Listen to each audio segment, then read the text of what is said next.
Continuamos en UPAO Noticias, siempre en vivo, son ya las 5:57. Vamos ahora a conversar de un logro importante que en los últimos tiempos se está haciendo ya constante en la Universidad Privada Entrenador Rego. Sus estudiantes, conjuntamente con sus profesores, están desarrollando importantes trabajos de investigación científica y elaborando, redactando artículos científicos a partir de esta experiencia que son aceptados por su rigurosidad académica, por su calidad en importantes bases de datos de revistas científicas, como es Scopus. Vamos a conversar con Sergio Rodríguez, quien conjuntamente con su compañero de estudios del octavo ciclo de Ingeniería Electrónica de UPAO, Luis Moncada, pudieron indexar un artículo científico a esta base de datos científica, repito, Scopus, de gran rigurosidad científica, académica, internacional. Sergio Rodríguez, ¿cómo estás? Bienvenido a UPAO Noticias. Buenas tardes. ¿Qué tal? Buenas tardes, ¿cómo están? Muy bien, Sergio, felicitarte en nombre del equipo de UPAO Televisión. Siempre lo decimos, es reconfortante para nosotros como parte de la comunidad orellana poder compartir estas noticias, estas buenas noticias que son el resultado de un trabajo pues disciplinado, científico, académico de nuestros alumnos, como en tu caso con tu compañero Luis Moncada, quien por motivos académicos no puede estar ahora, está, me decías, rindiendo un examen final en este momento, sí. Y un trabajo que va de la mano con los docentes. Cuéntanos, Sergio, para que nuestros televidentes nos puedan comprender mucho mejor cómo ha sido esta experiencia de indexar un artículo científico a este grupo de Scopus, a esta base de datos. Bien, bueno, muchas gracias en primer lugar por la oportunidad de compartir la experiencia. Bueno, el trabajo en realidad comenzó durante sexto ciclo, me parece, 2019-2, cuando todavía no estábamos en época de pandemia. Uno de los cursos nos dejaron hacer un guante electrónico y programarlo para que pueda traducir algunas señas del lenguaje de sordomudos. El trabajo quedó ahí, sin embargo, cuando comenzó el tema de la pandemia, el año 2020, que ya es el año pasado porque estamos en 2021, el ingeniero Jorge Luis Alba nos dijo para seguir con ese proyecto, para no dejarlo ahí. Entonces pensamos, ¿qué le podemos hacer para que quede mejor, ¿no? ¿Qué le podemos mejorar? En ese momento lo que hacía era traducir con un algoritmo bastante sencillo que pues nosotros lo habíamos hecho, lo habíamos programado, y pensamos cómo hacer un algoritmo que sea mejor. El ingeniero nos recomendó que empecemos con redes neuronales. Las redes neuronales son como los primeros algoritmos sobre los cuales se basa la inteligencia artificial. Y bueno, es un tema bastante complicado, ¿no? Recibimos, gracias a Dios, ayuda de no solo el ingeniero, sino también de un compañero de él, que se llama Jaime Meléndez, que también es el cuarto autor del paper. Y comenzamos a realizar los códigos, comenzamos a trabajar en el guante, y luego comenzamos a redactar el artículo. Creo que el artículo fue una de las cosas que más nos tomó tiempo, ¿no? Y se presentó a una conferencia. La conferencia tiene por siglas ICSPCS, me parece, y es una conferencia de Australia que, bueno, era una conferencia de sistemas de comunicaciones y perdón, si me acuerdo, de reconocimiento de señales. Entonces ahí presentamos el guante y hubo una exposición. Lo malo es que la exposición coincidía con nuestros horarios de clase, entonces ahí se complicó un poco, pero nos dieron la opción a enviar la exposición como un video. Como la conferencia iba a ser virtual por temas de la pandemia, ahí nos facilitó bastante. Pudieron grabar la conferencia. Esta vez fue mi compañero Luis Felipe Moncada. Muy bien. Ahora, explícanos, Sergio, porque el nombre de este artículo científico es Reconocimiento de señales con un guante electrónico impulsado por una red neuronal programada en un microcontrolador de 8 bits, ¿verdad? Así es. Explícanos el uso común. ¿Cuál es la aplicación de este guante? ¿En qué campo se puede utilizar? ¿Cuál es su aplicación?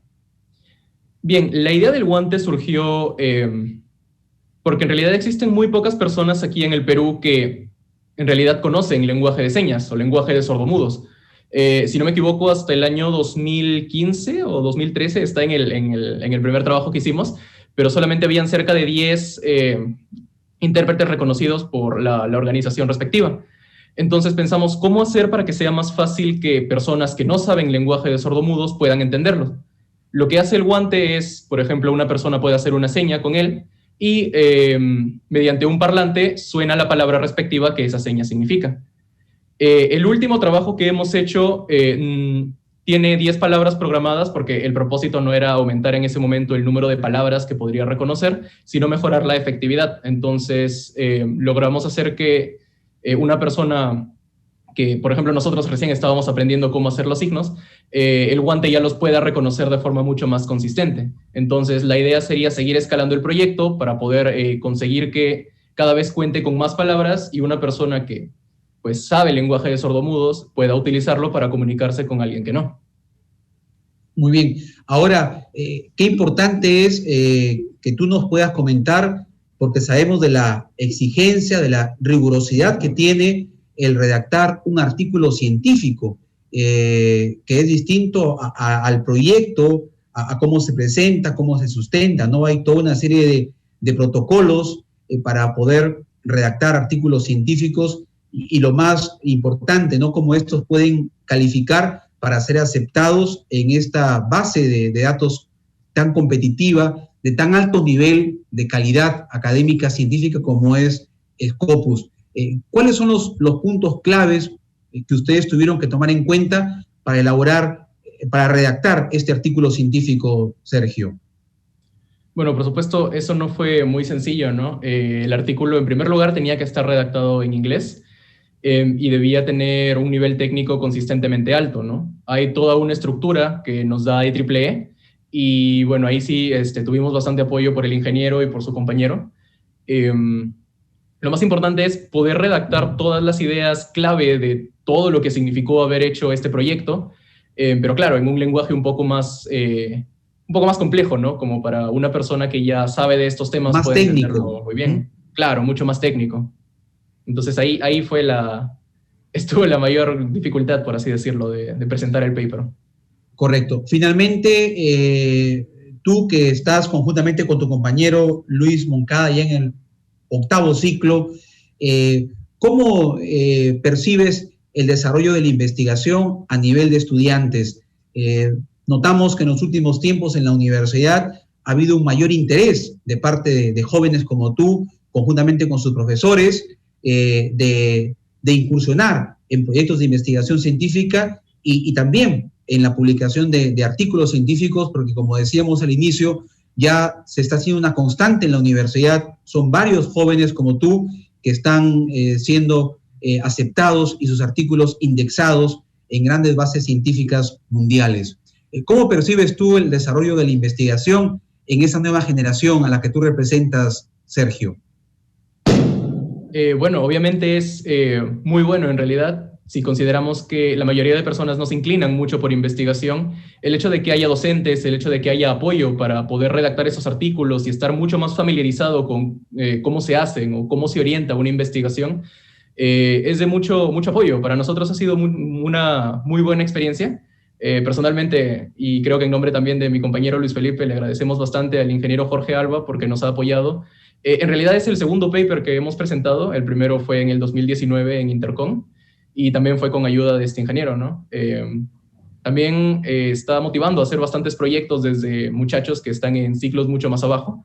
Entonces agradezco el apoyo de docentes que son así, ¿no? Y que nos permiten tener experiencias muy interesantes como esta. Finalmente, Sergio, están culminando, esta semana son exámenes finales. Imagino que estás rindiendo tus exámenes finales.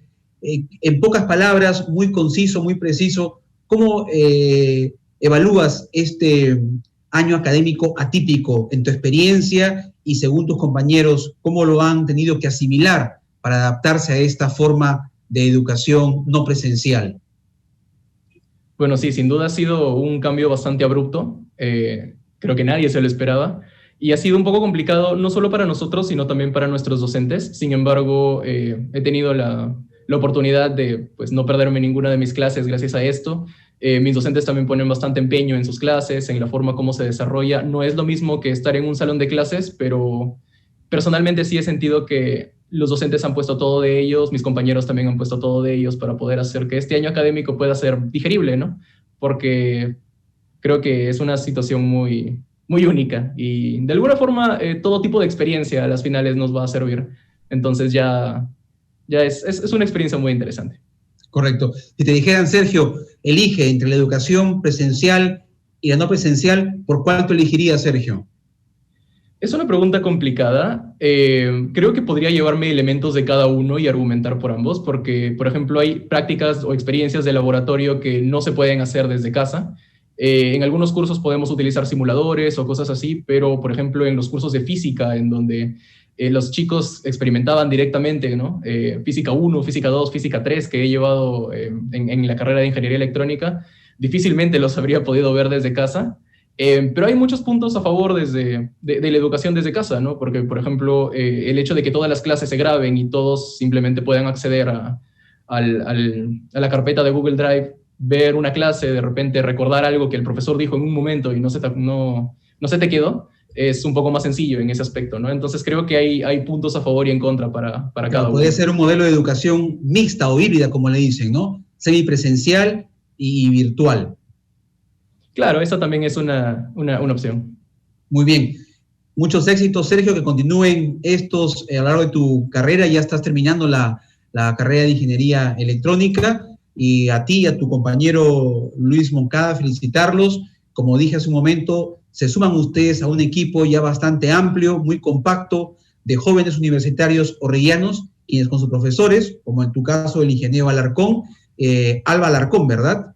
Sí. Se pueden lograr estos importantes retos o desafíos de que sus artículos científicos pues sean indexados, aceptados por su gran calidad y rigurosidad científica académica en grupos o base de datos como Scopus.